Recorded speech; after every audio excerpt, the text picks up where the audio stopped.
The house where no one leaves.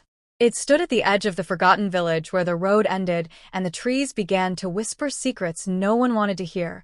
A house choked in ivy and gloom, with windows that stared like blind eyes and a door that never stayed shut after dusk, no matter how many times it was nailed closed. And though generations had come and gone, the house remained untouched, not because of law or respect, but fear. Raw and rooted fear that lived in the bones of the old villagers who refused to even utter its name at night. And it was this fear that drew Rafi, a young YouTuber known for exploring haunted places.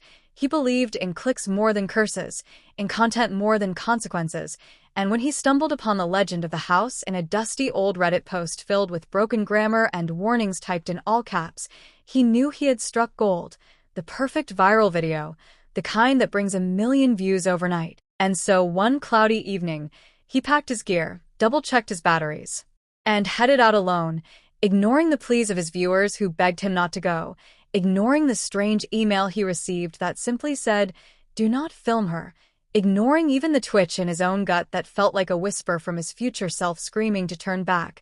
He arrived just after sundown, when the clouds hung low and the air tasted like metal. The gate creaked open on its own, and he laughed nervously into the camera, trying to keep his tone light. "Well, that's not ominous at all," he said, stepping inside. The grass was dead, but the ground was soft, like something had been freshly buried beneath his feet. The house loomed above him, every shutter loose, every board groaning like it remembered pain. He pushed open the door, and it swung with a whine like a scream held too long. The air inside was colder than the outside wind, thick and wet like it had been crying for years.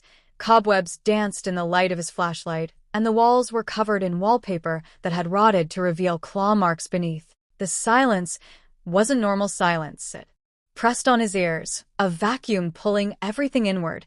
His camera started glitching, but he waved it off. "Electromagnetic fields, right? That's what they say," he whispered, walking deeper in. Every step he took echoed like someone was following just a breath behind him. The living room still had furniture, coated in dust and shadows, and in the middle of the room sat an antique mirror, cracked down the center like it had been struck by a scream.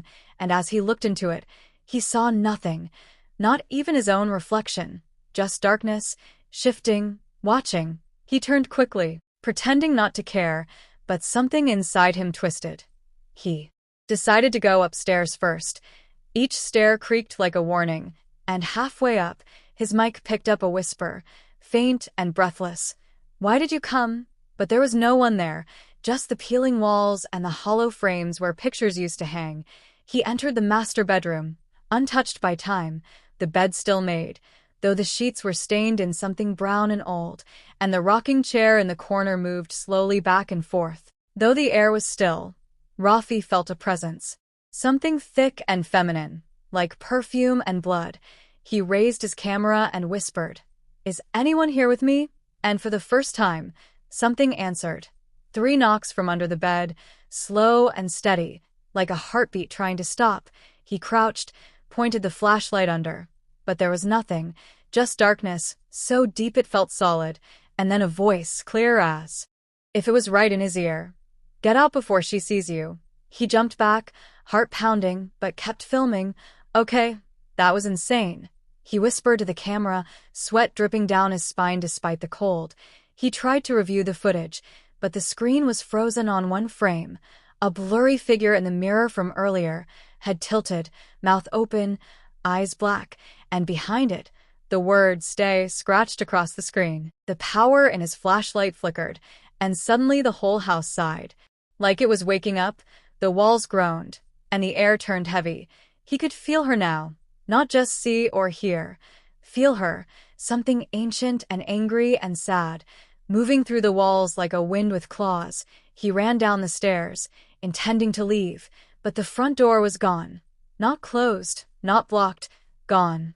Like it had never existed. Behind him, he heard the floorboards creak as if someone was walking barefoot, slow and deliberate, whispering in a voice like cracking ice. "You came for the story, now become it." He turned, trembling, and saw her, tall and thin, in a dress soaked in shadow, her hair floating as if underwater, and her face. Her face was a blank canvas, eyes drawn in blood, and a stitched mouth that trembled with screams that couldn't escape. She floated, not walked, toward him, arms out, and he backed away, camera shaking violently as static overtook the screen. He screamed. Watch more video. Please subscribe my YouTube channel. Share this video with your friend. Thank you.